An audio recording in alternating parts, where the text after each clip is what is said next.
Hey everybody, so good to be here. We had a couple minute delay. I think we're all good. If you're seeing me on Facebook, give me all the love. Please, if you're seeing me live, I know a lot of people are going to be watching this replay. Guys, if you're watching the replay, please comment and say, hey, my name is whatever, I'm tuning in from wherever you are. Let us know you're watching the replay. Share your thoughts, share your experiences. Hey, Brianna, so good to have you here. So good. So if you're watching live, always let us know. Or if you're watching the replay, let us know that you were there. Oh, Heather's there from Ephraim, Utah. Kristen's here. So good to have you here. Ashley's here. There's always that delay too. So like, if I'm saying your name like so long after you were already there, just know there is that delay. But anyone that's hopping on, or if you're watching the replay, say hello. Okay. My name is Robyn Whitworth. I created the Elevated Mother Collective. And I'm a CEO of the RRW Support Network, LLC. Becca Ingersoll's here. So good to have you guys here. It's so fun. It is a good day to have a good day. Absolutely. And I'm the CEO of a couple programs. The Elevated Mother Experience, where you can come in and learn all this stuff with coaching, with the whole program. But today is a little snippet, 5 principles that I teach inside the program that will affect your income, okay? And, oh, thank you, Jenny. This looks so beautiful, so great. You guys are always so nice. I feel so good. Feel so supported. As I was preparing for this, I know a lot of people, and I would love for you to participate with me in this. Just a little calm down moment I know this because when I created this community, when I created this program, when I created this in my brain first, I saw it in my imagination. I saw it on the screen of my mind. And I said, someday I will be teaching classes to moms about this because I was struggling through it. But I've learned these principles. I have put them into practice and they work. Okay. But I wanted to let you know that little back piece because a lot of people feel a certain desperate desire around money. And anytime you resonate with what I'm talking about, please open up the vulnerable gates of your heart and receive this information into your soul and share. Say, I feel this, I resonate, I hear what you're talking about. If you have questions, put them in the chat, okay? But a lot of people have this desperate desire or even anxiety, even depression, hopelessness, a heightened sense of awareness around money. And so I would love us to take a moment to just like get really, really present. Hey, Serena, get really, really present in this moment. Okay. Those of you that know me well, you know I'm not afraid of silence. Get really present in this moment right now. September 22nd, listening to Robyn. I'm in this room. Maybe you're sitting down, maybe you're driving, I don't know. But really get present with why you came to this class. Like really, why does it matter?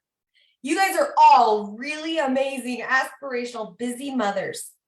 Why would you take time out of your Friday morning, or if you're watching the replay, right? Whatever time you're taking to watch this, why? Why are you doing this right now? If you know, put it in the chat. If you know, put it in the chat and share, because some people need context. Some people are like, man, I don't know. Just curious. And that can be your answer. If you're just curious, that's great. But I'm going to share with you that just being curious is one thing. It's a certain energetic wavelength. When you are in full willingness and acceptance, that's a different wavelength. Reaching higher towards the wavelength of wealth, like monetary vibration. So if it's like, dude, whatever Robyn says, like, I'm really going to let it roll around within me. I'm not just going to let it be this nice thing I see and then I'm going to walk away. And it's okay if that's your experience today, if you're just totally here for curiosity. But just take a moment, get really present. Becca says, I want to manifest more money for your family. Yeah. And I would also take that a little step further, like, why? Having that more, this different number in your bank account, right? Having this different number, and I would really suggest you know what that number is. And somebody say, well, that's limiting. So write the number. If you want to see $50,000 in your checking account, you say, I'm so happy and grateful that I see $50,000 in my bank account or more by this specific date, right? But have a specific number. Have a specific number and then be like, what is this going to do? Seeing that $50,000 in my account, you got to connect to it like at a feeling level, on a feeling. What does that mean? If I've got $50,000 in my checking account, right? Like, what are those things? And then I would even get to the deeper root and say, okay, braces, home, car, safe, blah, blah, blah, all these things that are wonderful. But what is that then?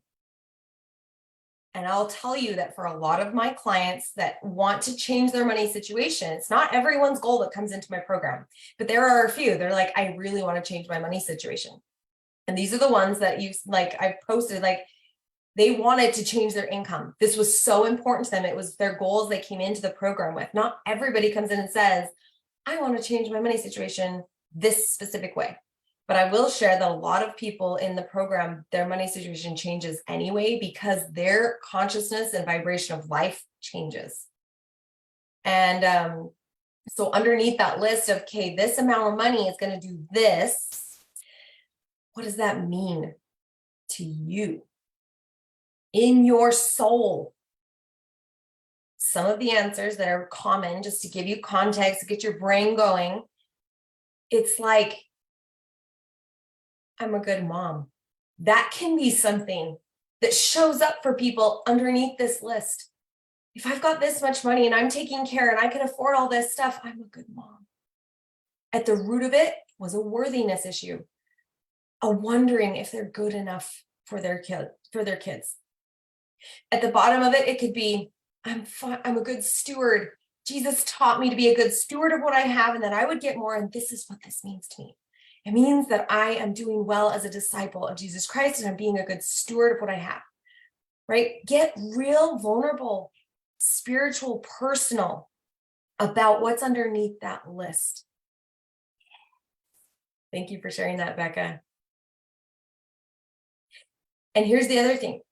A lot of women who grew up in a typical, not even typical, traditional Christian setting may have seen the male figure being the sole breadwinner and the mother figure stayed home. And like, I'm raising these children while you bring home the bacon, right? That is very common.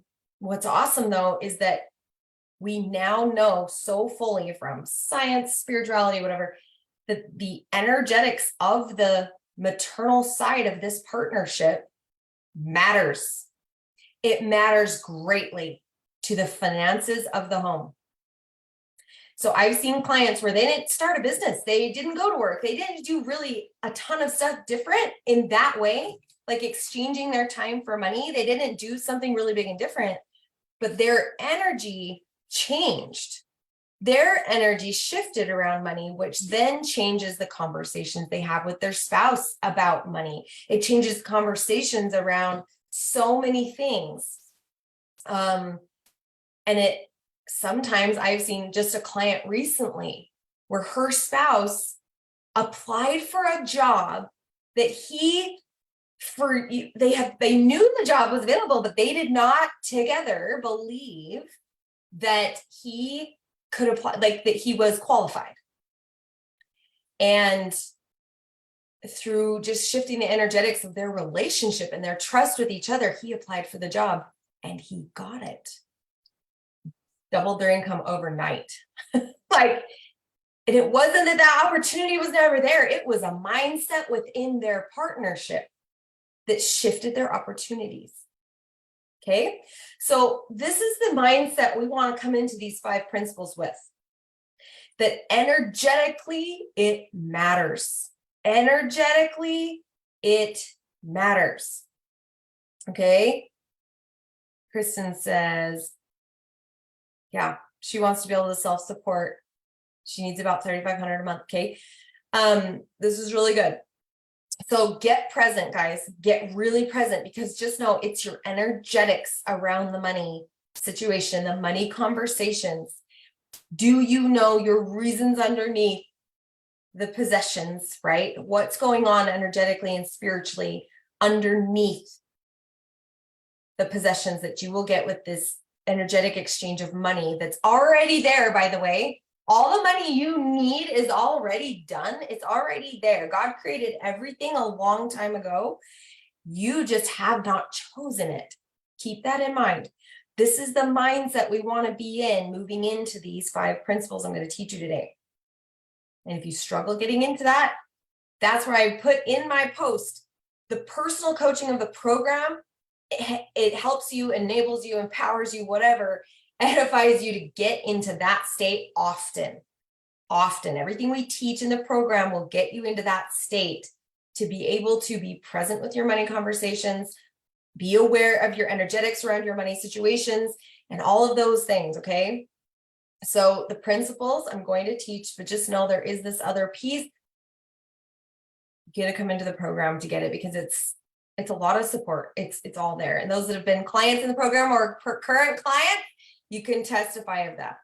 So where I was before I started doubling my income every year.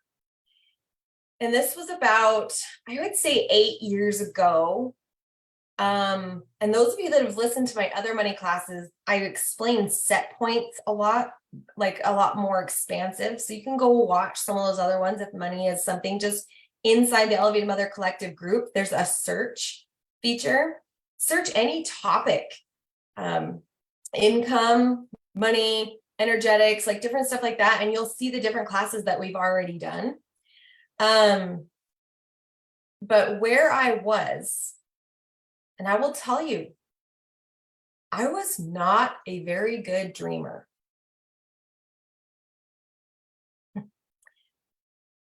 Anyone else?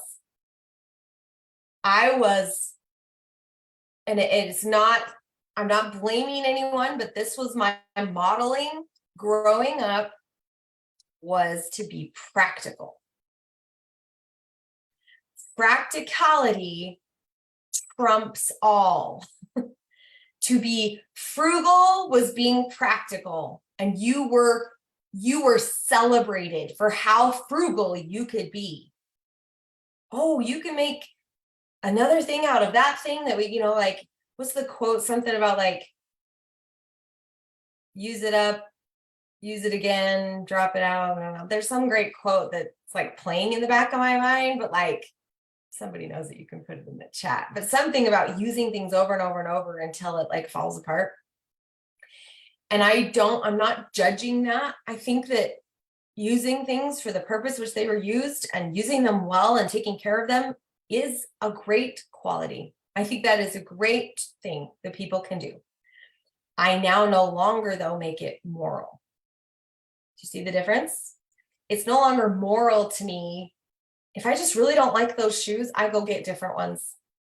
Instead of, well, I should just use them until they break.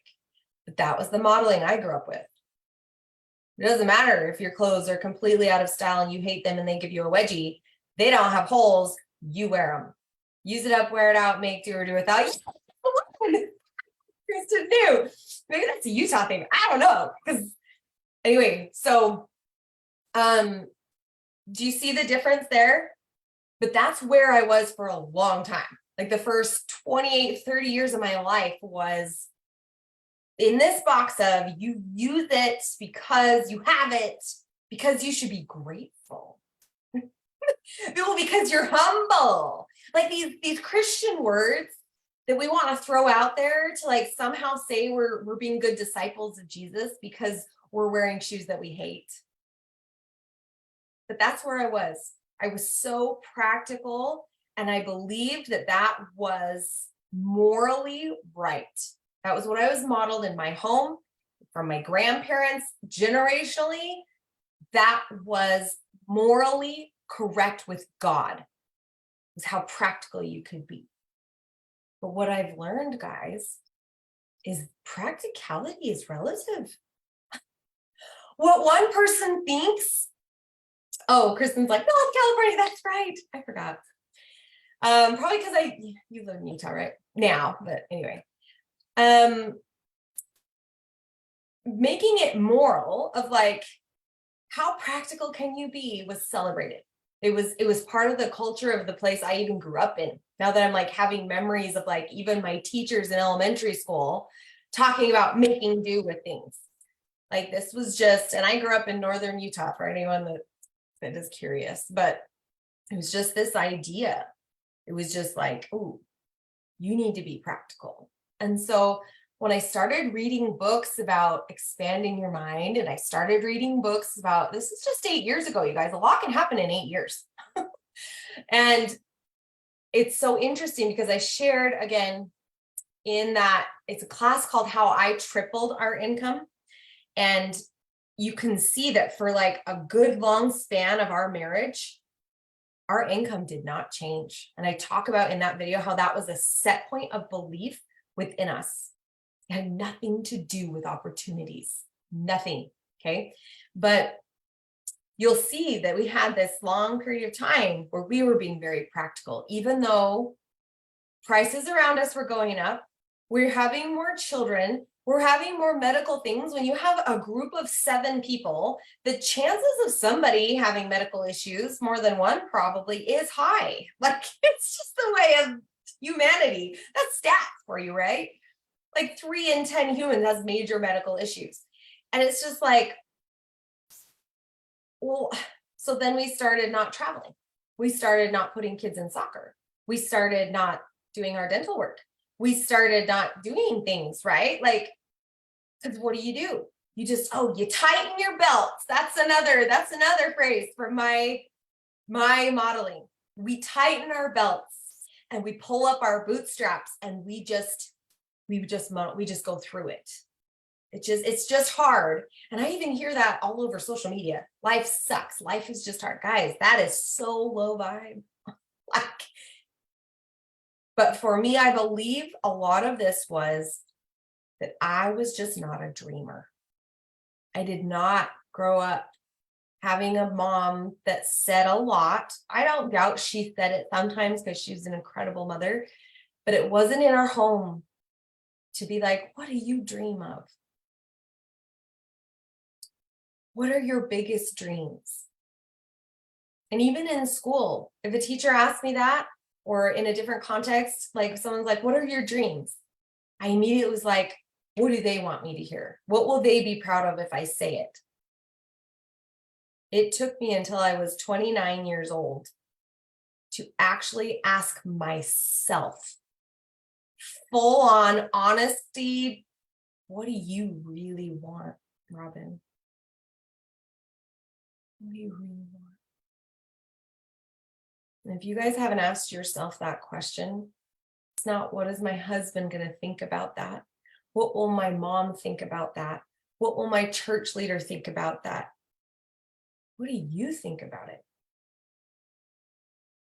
That's where I was. Anyone else? Anyone else? We'll be done by 11, Nikki. Totally. We're going to be totally done. Has anyone else struggled to really dream? To truly let your mind run wild with possibilities for you? Because when I sat and really let my mind go, it felt irresponsible. On a physical plane, it was actually hard for me to dream. Am I the only one? Kristen says yes. Thank you. It was hard for me to truly let go and dream for myself, not, oh, my family would love this. Like, what do I really want? Like, just me. This is my one physical mortal experience. What do I really, really want? And even now saying that, I feel that familiar feeling in my gut, like deep into my belly, right? My, what do they call it, your solar plexus, like, just like, ooh, there's a fire. I used to not let it burn. That feeling used to scare me. It was scary. It was scary to believe that I had possibilities. It was scary to believe that I had capacity, because going back to that belief that said, oh, practicality. Well, if you can, then you should. Anyone heard that? Well, if you can, then you should. Ooh. So if I can change the world, then I'm all of a sudden accountable. Right? Like, really, like, Jenny, she's 42. I don't think I've ever allowed myself to dream. Ooh, Heather says, yeah, it felt culturally wrong to want more. Right? Bloom where you're planted. Be grateful for what you have.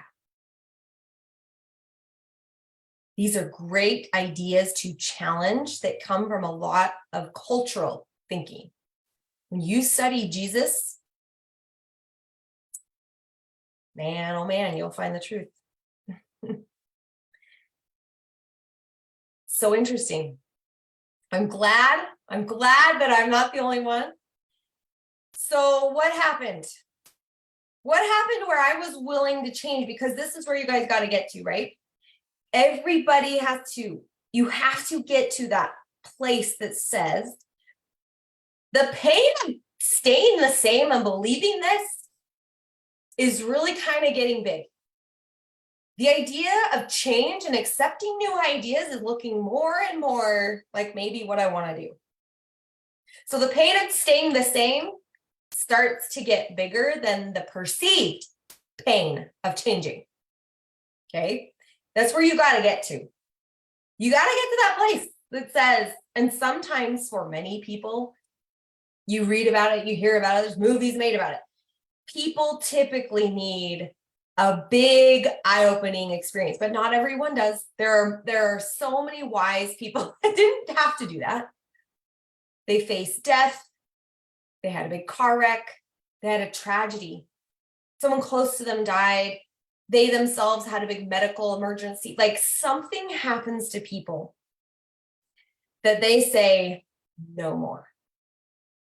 I will not be chained by this anymore. And that's when they arrive at the door that Jesus talks about, that he's like, just knock. Like, you gotta knock. This is our agency. We choose to be different. And so a lot of times we come back and we say, you know what? I had this choice all along, but it took this event for me to. So for me, what really happened is I wasn't okay with practical anymore. I started getting into circles. I joined a business, a network marketing company, where I was thrust into these Zoom calls and retreats and these different things where I was hearing different ideas. And I will tell you that this doesn't mean it's easy, but this, I believe, is part of the process, is surrounding yourself with people that have new ideas, like, for you to accept. And I was not okay with practical anymore. I was like, whatever this is, whatever box I've been living in is not okay. I want to be a soccer mom.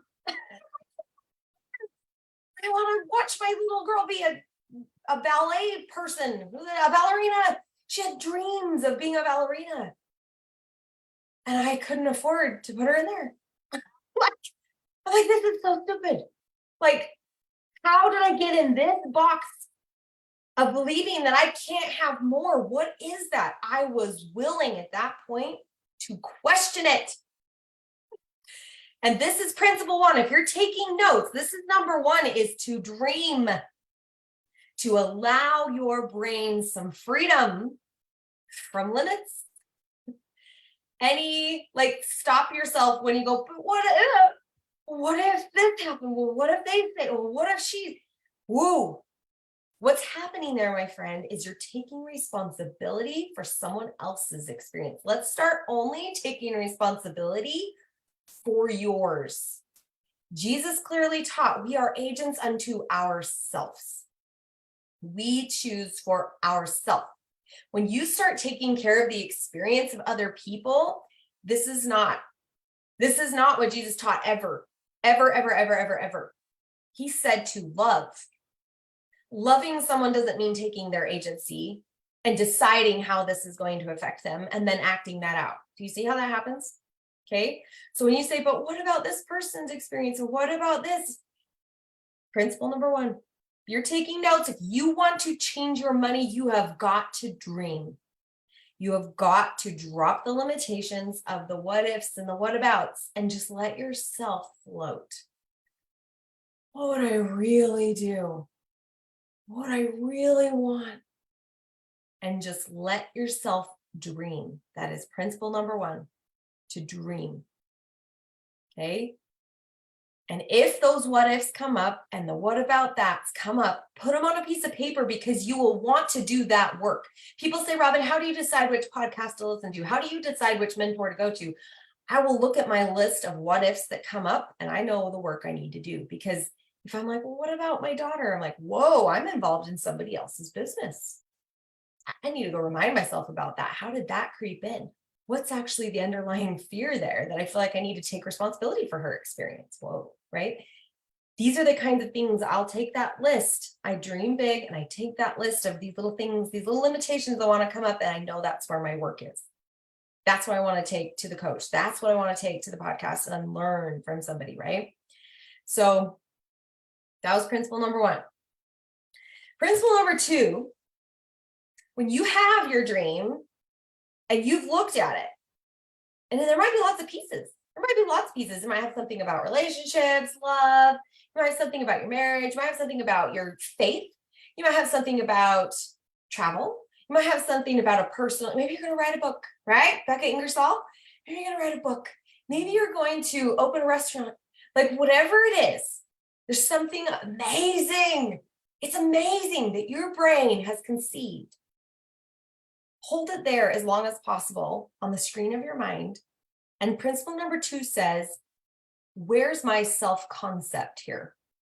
Meaning, if this was true, if I make the bestseller book and I'm on a book tour and I have people sending me letters and I am like getting press for this,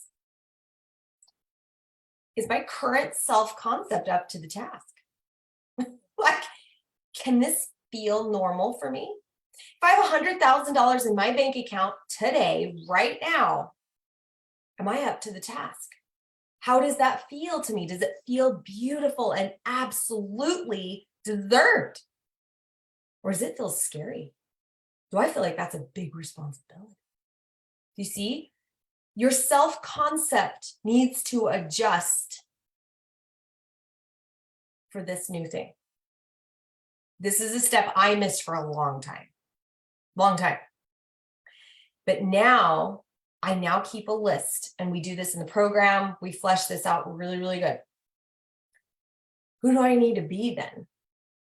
It's all in there. It's all in you, right? It's what's the version of myself that's going to have, $80,000 coming from me? What's the version of myself that's going to make the $3,500 a month? What are the beliefs I'm holding now that don't match this? What does this version of myself believe? What are her thoughts? It's amazing the limiting beliefs people put on themselves. Okay. Like we could talk about that forever. I was talking to someone in network marketing. I don't grow mine anymore. I still have it. It's a great passive income for me, but I don't grow it anymore. But I did grow it really well. There's 6 figures before. And so I can do a little coaching and network marketing, but I was like, what's going on? And she's like, well, I have this goal where I want 5 new clients a month.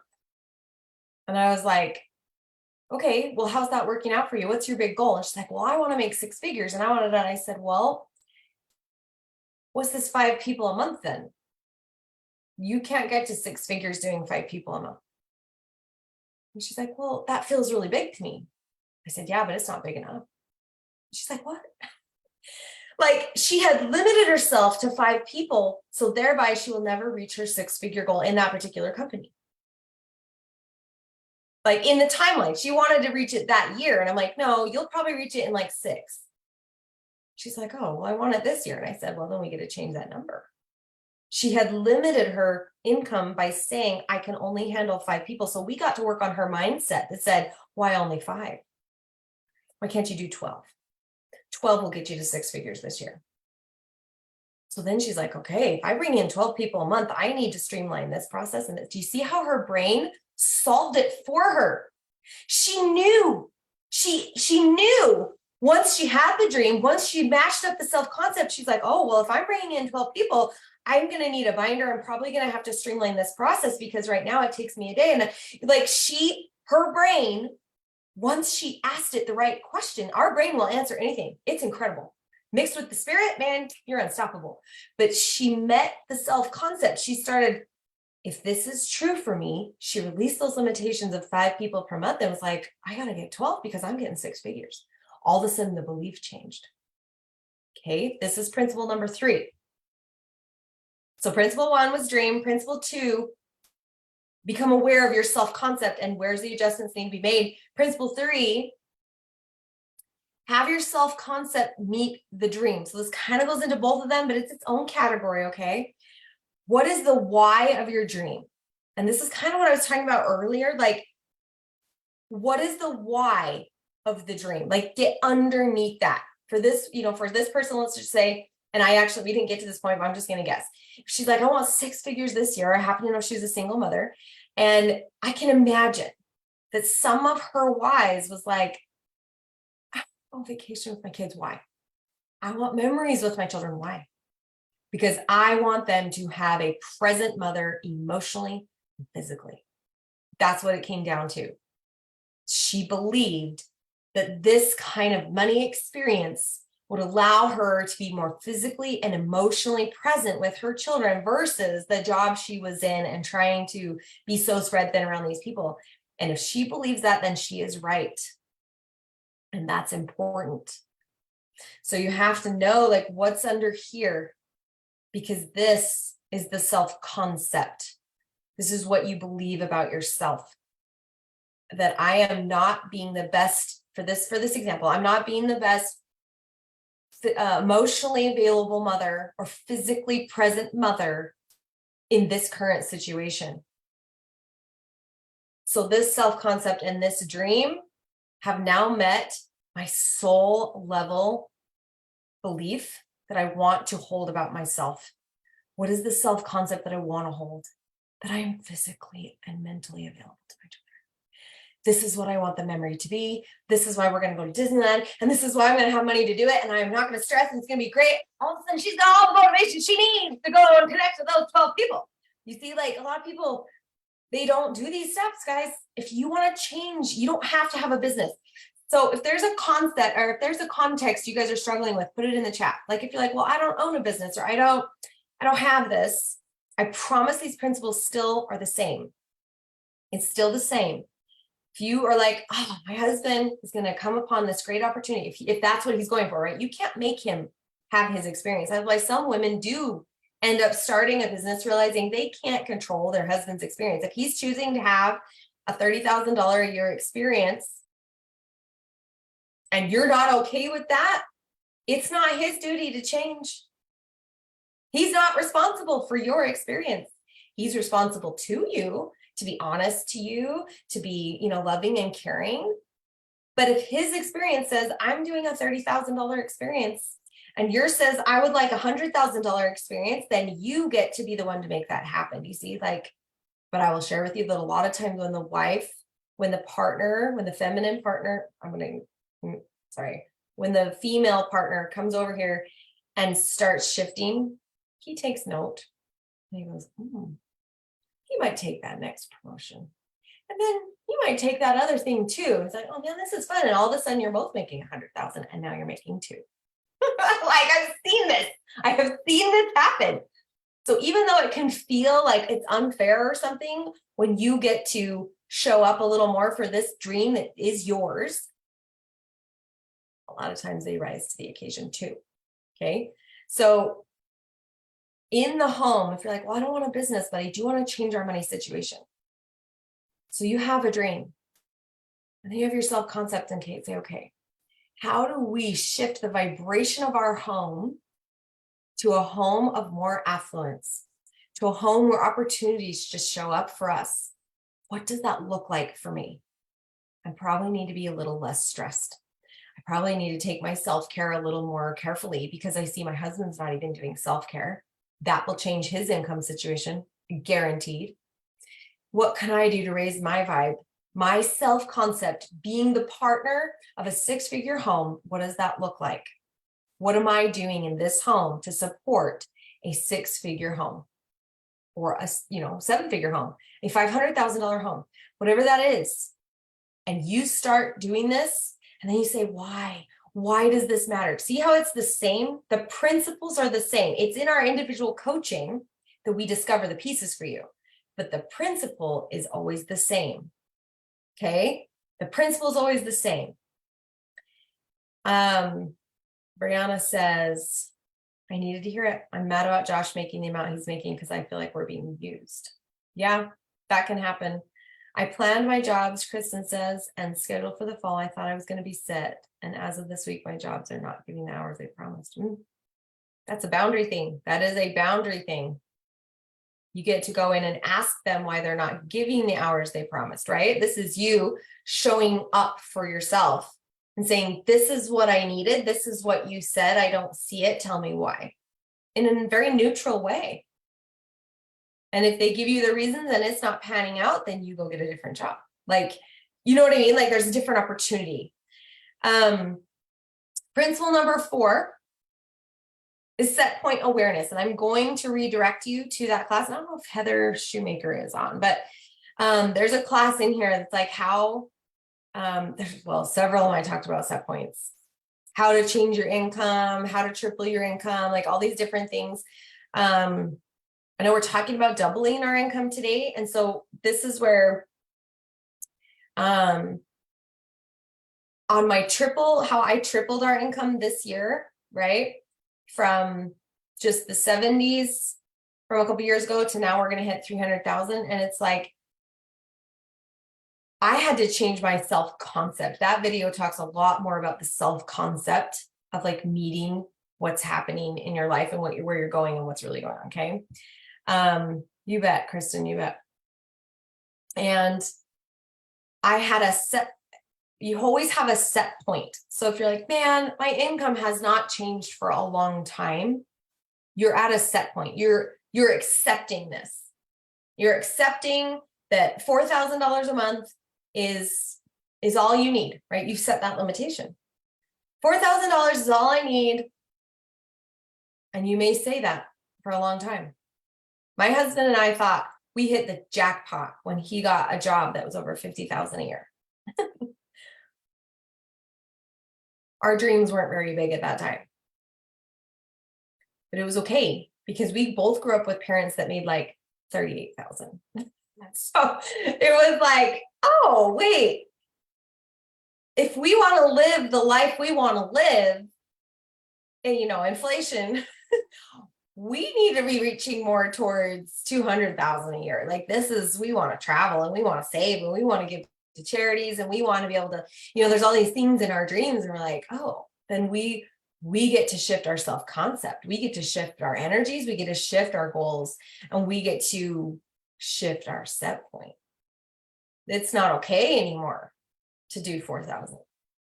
You know, we got to start doing 8,000 and 10,000 and 20,000 a month. Like, so if you want to double your income, look at what your numbers have been for a while and double that. Put that number down.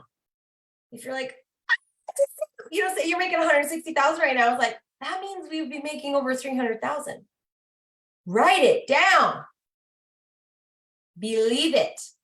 Knock and it shall be open. Ask and ye shall receive. Why are we not asking? It's there. $300,000 is there. It's all over the world. It's for you. It's got your name on it as soon as you identify with it. Okay? Like, double that number. Double it, because if you've been at a set point like this, you're like, man, I'd really love to double our income. You've got to start looking at that number. You have got to start identifying with that number. Oh, we're a household that brings in 300,000. Okay, then how do I show up supporting a $300,000 home? What kind of things do we look at? What kind of accounts do I have prepared to open? Have you actually prepared the field for that? Double that number, okay? So where's your set point been? This is step 4. Double that number. And it's also going to be really, really beneficial for you to ask questions like, why is this number comfortable? And why is that number uncomfortable? Jesus never set an income point that said this point is evil. If you make 100 million a month, well, that's Satan's playground. No, there is no income level that is evil. Stop making this moral, right? I love it when I think it was Melissa up on the chat said somewhere around like it feels wrong to want more. Why? Who said having more income was wrong? Who said? And so you say, well, it's my desire, it's my want. Why? Who said that? Who said that you wanting to progress in your life and be different and have a different experience was wrong? I'm going to tell you that is Satan. That is a lie. That is a lie. That he likes to whisper to people that want to be small. I don't know. You know, like it's like, what? He'll whisper on these fears. But Jesus Christ never said that there was some income level or experience of this life that's progressive and wonderful. And someone read the parable of the talents, for heaven's sake. The person that buried their talent and never grew was chastised. Right? Like, what the heck? Not earning more money does not give you some points on a scoreboard in heaven. What? What is this? Nobility and poverty? There are millions. There's so many people, you guys. There are so many people becoming millionaires every year because they have rejected thoughts like that. And I am on my way to being one of those, because for a long time, and these were questions I had to ask myself. What is wrong with earning $100,000? What is wrong with a mom of 5 working from home on her chair in her little room in Idaho earning $2 million? Is there something wrong with that? Is it just that I haven't identified with it? Something about myself hasn't identified with this. What is that? So you can go and study under all these coaches. You can go and get all this stuff, but if you have not identified with the end dream, you haven't even had the dream, and you haven't found the spiritual piece for you, and you haven't shifted the set point like consciously, you will never get there. You say, well, it just doesn't work for me. Worked for all those people, but it just doesn't work for me. See, all these people becoming millionaires. Why can't that be you? Like, really, why can't that be your family? Ask yourself those questions. Really? Like, ask yourself that question. What am I believing? What am I believing? That this is the only job I could ever have? That I'm unqualified? So then start a list that says, what do I need to get to be qualified? Like, and Do I really need that? Do I really need this qualification? Like, is this really set in stone that I cannot do that thing without this qualification? Or is this me having an ego problem that says I need so many certifications for people to believe what I say? I can't even tell you guys how many entrepreneurs tell me that. Well, I've got my master's here and I've got my PhD over here, but I think I need one more master's in that before I tell people I can serve them.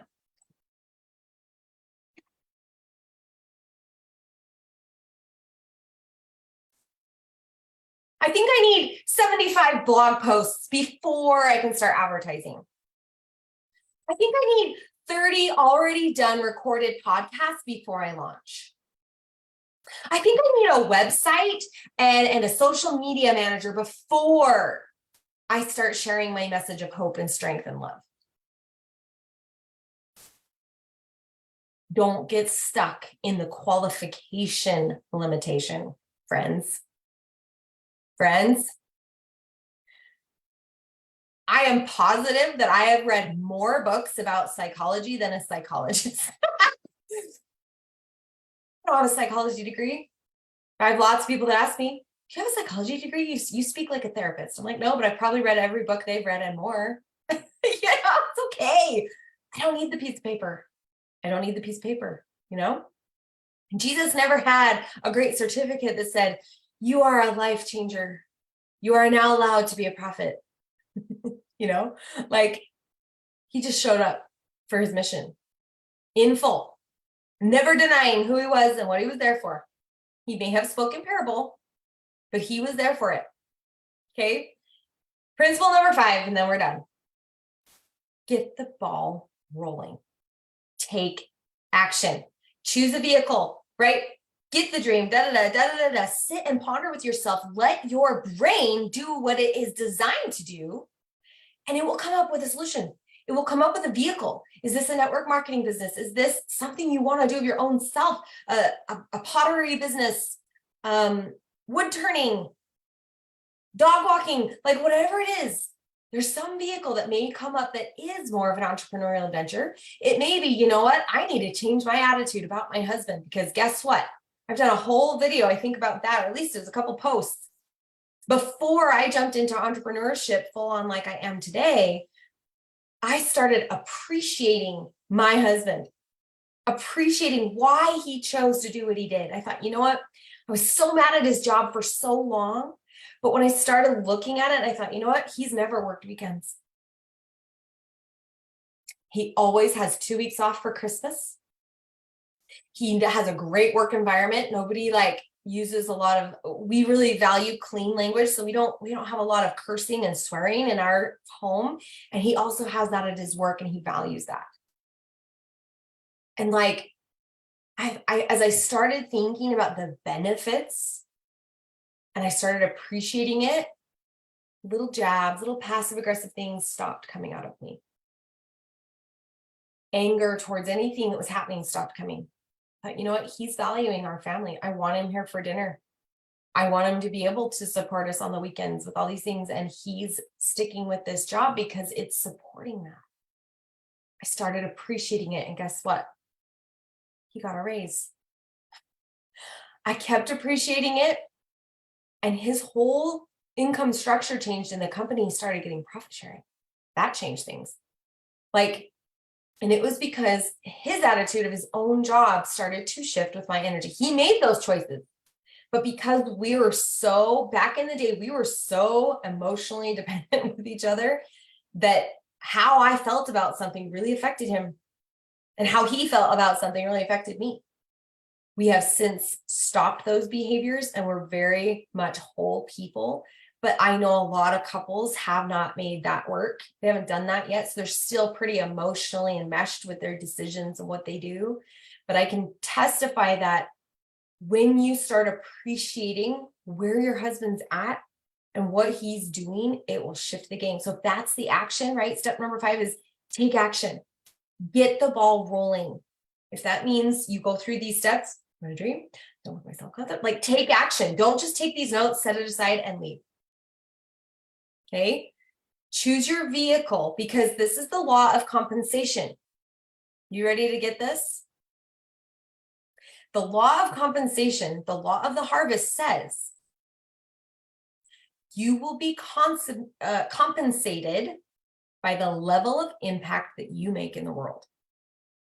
This is what Jesus was teaching with the law of harvest. This is what he was teaching about effort. This is what he's teaching in the parable of the talents. Like, you will be compensated by your level of impact in the world, by you showing up, progressing, changing your kids' lives, maybe changing your neighbor, maybe, you know what I mean? Providing a service with your unique way that changes the world. You will be compensated at the level of impact you make on the world. So choose the vehicle, whether you're impacting your husband, who then impacts thousands of people, whether you're impacting your children and their ambiance and their environment with you being their caregiving mother, like, that will change the world. I know this. Maybe it's you choosing to open a business, and that's a vehicle where you are going to impact directly from yourself to a group of people. Okay.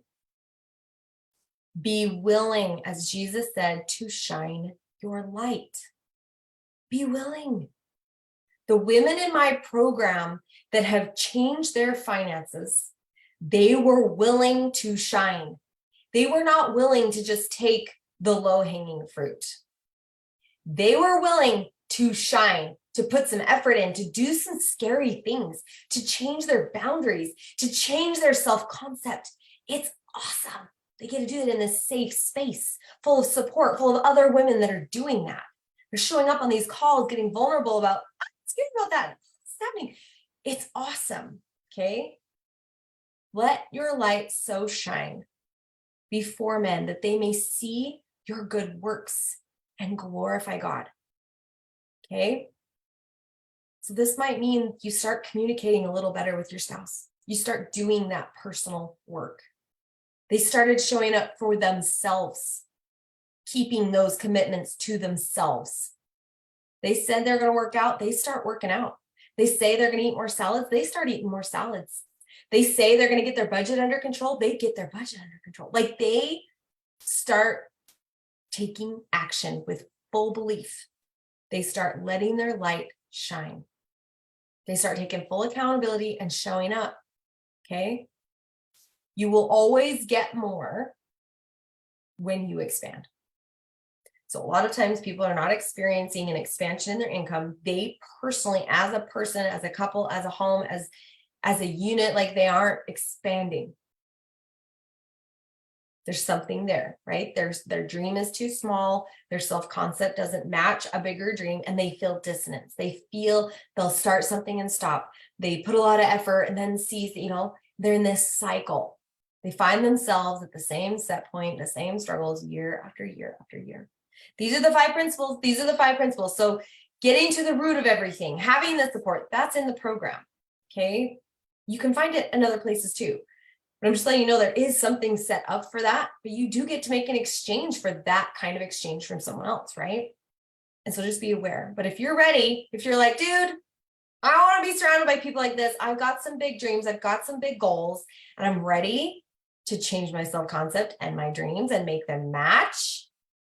Put ready in the chat, and I'll reach out. We can just have a chat and see if this is really what you want to do. We'll lay out the plan, see if it looks like what you want to do. And if it's not, then you don't, right? But I do invite you to consider that there is a different way. There is a different way. And if you want to double your income, it is completely possible within a year. This doesn't have to be a long thing. I have only been running this program in this way for a couple of years. So all the results and stuff that you're seeing from this particular program, like, this is right. This is here. This is happening for people. Just one last little thought, and then we're going to go. But I was watching this the other day. Somebody was like, yeah, this is such a hard month for people. Everything's down. And I was like, what world do you live in? We've had one of our best, happiest months ever. Like, it just goes to show the power of who you're listening to and what circles you're in. It is. Proximity matters.